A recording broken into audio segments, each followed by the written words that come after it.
அஸ்ஸலாமு அலைக்கும் வரஹ்மத்துல்லாஹி வபரகாத்துஹு. உள்ளம் ஓர் கண்ணாடியை போன்றது. அப்துல்லாஹ் இப்னு மஸ்ஊத் ரலியல்லாஹு அன்ஹு அவர்கள் அறிவித்தார்கள், அல்லாஹுடைய தூதர் ஸல்லல்லாஹு அலைஹி வஸல்லம் அவர்கள் கூறினார்கள், விசுவாசியானவர் தம் பாவங்களை மலைகளை போன்று பாரமாக கருதுவார். அவர் மலையடிவாரத்தில் உட்கார்ந்திருப்பதை போன்று அந்த மலை தம்மீது விழுந்து விடுமோ என அஞ்சுபவரை போன்றும் இருப்பார். ஆனால் பாவியோ தன்னுடைய பாவங்களை தன்னுடைய மூக்கில் மேல் பறந்து செல்லும் ஈயை போன்று அற்பமாக காண்பார். இந்த செய்தி ஸஹீஹுல் புகாரியிலே 6308 என்ற எண்ணிலே பதிவு செய்யப்பட்டிருக்கிறது. ஒருவரிடத்திலே விளையும் அந்த பாவம் அவர் நல்லோராக இருக்கும் பட்சத்தில் அந்த பாவத்தை எண்ணி வருந்தி அதன் மூலமாக அவர் உன்னதமான அந்தஸ்தை அடைவதற்கு கூட வழிவகுத்துவிடும். சிறந்த விசுவாசி சிறு பாவம் செய்தாலும் அந்த பாவத்தின் மூலம் ஏற்பட்ட கவலையால் அவருக்கு இரவெல்லாம் தூக்கம் வருவதில்லை. அதற்காக மிகவும் அவர் வருத்தப்படுவது உண்டு. ஆகவே அந்த பாவத்தை நினைத்து வருந்துவது அவருடைய அந்தஸ்து உயர்வதற்கு காரணமாக ஆகிவிடும். இதனால்தான் சில மேன்மக்கள் ஒரு அடியாரிடம் ஏற்படும் பாவம் கூட சில நேரங்களில் அல்லாஹ்விடம் நெருக்கத்தை அதிகமாக்கி விடுகின்றது என்று குறிப்பிடுகிறார்கள்.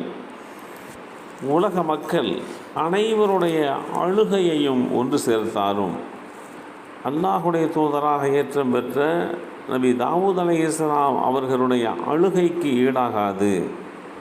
நபி தாவூத் அலைஹிஸ்ஸலாம் அவர்களுடைய அழுகையையும் உலக மக்கள் அனைவரின் அழுகையையும் ஒன்று சேர்த்தாலும் நபி ஆதம் அலைஹிஸ்ஸலாம் அவர்கள் அழுத அழுகைக்கு ஈடாகாது என்று நாம் தெளிவாக புரிந்திருக்கிறோம். உள்ளம் ஒரு கண்ணாடி போன்றது என்பார்கள். அந்த கண்ணாடி எவ்வளவு அழுக்காக இருக்கிறதோ அந்த அளவுக்கு எதிரில் உள்ள உருவம் மங்கலாக தெரியும். அதேபோல் ஒருவருடைய உள்ளம் மாசுபட்டிருந்தால் அவர் தன்னை போலவே மற்றவர்களையும் பார்ப்பார். எவர் மீது அவர் நல்லெண்ணம் கொள்ள நினைக்கிறாரோ அவரால் அப்படி கொள்ள முடியாது. எவர் மீதும் அவரால் நல்லெண்ணம் கொள்ள முடியாது. ஆகவே உள்ளம் என்ற கண்ணாடியை சுத்தமாக வைத்து கொள்ள வேண்டும். ஒரு கண்ணாடியை பல வருடங்களாக துடைக்காமல் இருந்து அதன் பின்பு அதை எடுத்து ஒரே நாளில் எப்படியாவது துடைத்து சுத்தமாக்கிவிடும் வேண்டும் என்று நாம் நினைத்து என்னதான் கஷ்டப்பட்டாலும் அப்படி கஷ்டப்பட்டு துடைத்தாலும் அந்த மங்கலான நிறம் மாறுவது கடினமாகித்தான் போய்விடும்.